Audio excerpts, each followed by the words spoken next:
Hello friends, आपण मानक high school शिक्षा को स्वागत। आज आम 10वीं श्रेणी इतिहास बही प्रथम अध्यायर प्रथम पाठर आउ कि क्वेश्चन आंसर डिस्कसन करवा। तो 34 नंबर क्वेश्चन देख, जड़े भारतीय मुसलमान व्यवसाय वकिल भाव में मोकदमा लड़ाई गांधीजी दक्षिण आफ्रिका जाइए। से व्यवसायी नाम से पचार, व्यवसायी नाम कौन? दादा अब्दुल्ला। 35 नंबर क्वेश्चन देख, 1869 ख्रीष्टाब्द अक्टोबर 2 तारिख दिन के महापुरुषों जन्म दिन थिला बा जन्म होइथिले? महात्मा गांधी। आंसर महात्मा गांधी। दक्षिण आफ्रिका रे गांधीजी महानीति जोगु किए तांको महात्मा आख्या देइछंती? 36 नंबर आंसर कौन हो? 36 नंबर रवींद्रनाथ ठाकुर। रवींद्रनाथ ठाकुर। जल्दी जल्दी क्वेश्चन आंसर गुड़ा डिस्कसन करते हैं। 37 नंबर क्वेश्चन देखिए, गांधीजी दक्षिण आफ्रिका रे केउं संवादपत्र प्रकाश करते? समस्ते जानी 2020 मसीह भी क्वेश्चन आसची, इम्पोर्टेंट क्वेश्चन एटा। Indian opinion. Indian opinion. 38 number answer देखा, केउठारे दुर्भिक्ष जोगु शस्य उत्पादन बाधाप्राप्त हेबा सत्वे इंग्रेजी कर्मचारी मैंने चाषी मानू संपूर्ण राजस्व भरण करने को बाध्य करथिले? 2020 क्वेश्चन एटा भी आसला। 38 नंबर भी इम्पोर्टेंट रहियो। क्यों आंदोलन होता से टाइम रे? केउठारे दुर्भिक्ष जोगु? खेड़ा ठारे। 38 नंबर आंसर हो डी। प्लेग बोनस प्रत्याहार करदेबारु श्रमिक और मालिक मानक मध्य डैश ठारे कलहर सूत्रपात होता? केउठारे? 39 नंबर आंसर हो अहमदाबाद ठारे। 40 नंबर क्वेश्चन देखा, रावलात आईन विरुद्ध रे हिंदू और मुसलमान एक शोभा यात्रा डैश ठारे अनुष्ठित होता? 40 नंबर आंसर हो सी दिल्ली ठारे। 41 नंबर क्वेश्चन देखा, दक्षिण आफ्रिका गांधीजी डैश मसीह फेरिले? क्यों मसीह फेरिले? 41 नंबर आंसर हो डी 1915 मसीहा। 42 नंबर क्वेश्चन देखा, नील उत्पादन करने इंग्रेज सरकार प्रवर्ताई भारत में डैश आंदोलन आरंभ होता? 42 नंबर आंसर हो चंपारण आंदोलन। चंपारण आंदोलन।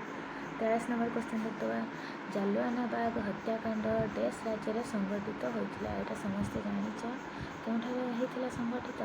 43 नंबर आंसर हो सी पंजाब ठारे। 44 देखा, चाषी मानक समस्यार अनुध्यान 1917 एप्रिल रे गांधीजी डैश ठारे पहुँची थे?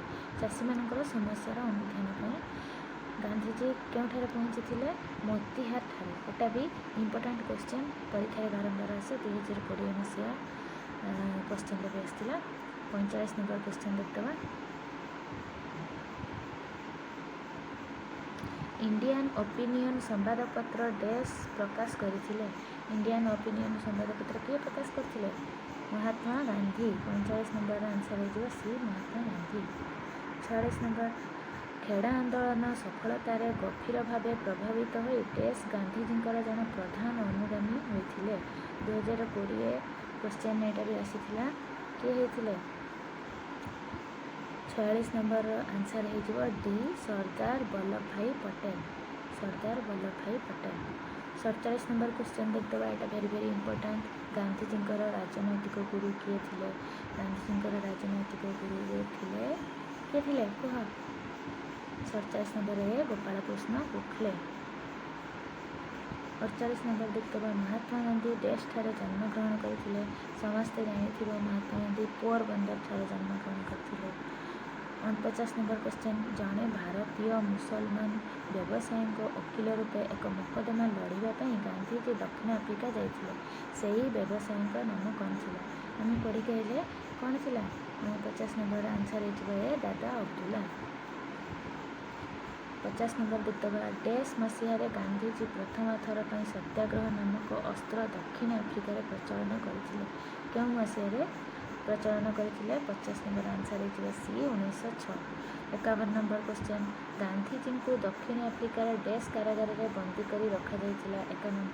51 क्वेश्चन आंसर हो बी जोहान्सबर्ग।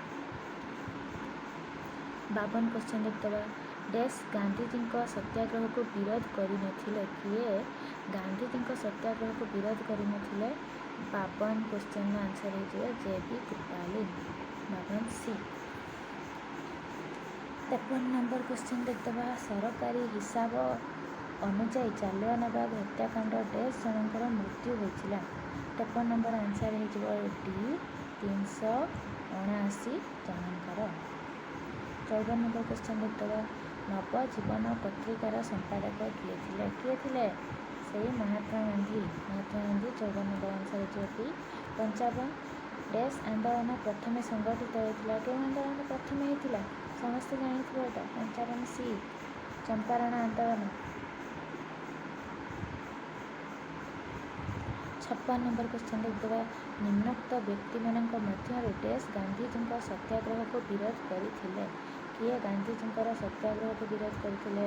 56 ନମ୍ବର ଆନ୍ସର ହେଇଯିବ ଡି ସୁରେନ୍ଦ୍ରନାଥ ବାନାର୍ଜୀ।